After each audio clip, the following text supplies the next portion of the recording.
Ayun, nandito na ako. Nandito na. School na ba to? Uwan, Ilocos School! Ilocos School! Ilocos School! Kaya na mag-video ba? Ako na.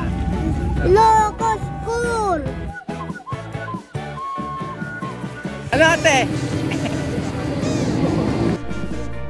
Ito ang pinakamalayo na puntahan ko so far by land. Nirequest ko kasi ito kay mama. Instead na maganda ako sa birthday ko, mag-travel na lang kami. Hindi lang ako matutuwa din si Iggy Boy at ate. Mahaba-haba ang lalakbayin namin para marating ang norte. Pinagandaan namin ang biyahe na ito. Sa ganito mga biyahe, lalo na't malayo, sinisigurado ni mama na di kami magugutom. Siyempre, kompleto kami dala.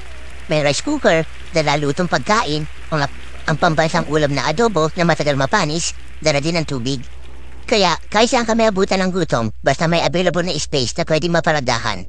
Magsaset up lang kami ng table at upuan. Pwede na yan, ready to kain na. Matagasaan ka ng kabayo dyan. Matagasaan ka ng kabayo.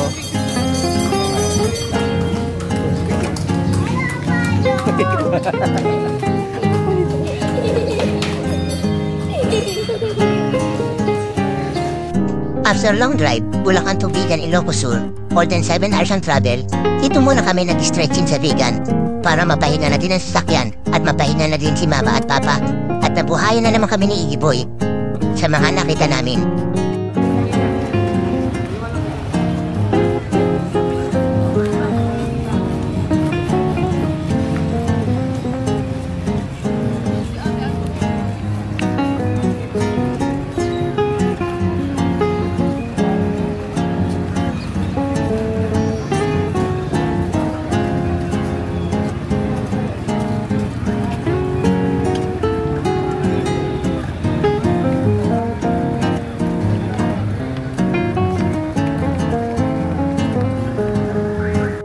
Dito, umayroon na naman ang kakulitan namin ni Iggy Boy.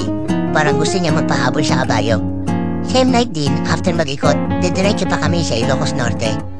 At sabi ni mama, dadaan daw kami dito at mag-iisang gabi ng stay pagbalik namin galing Norte.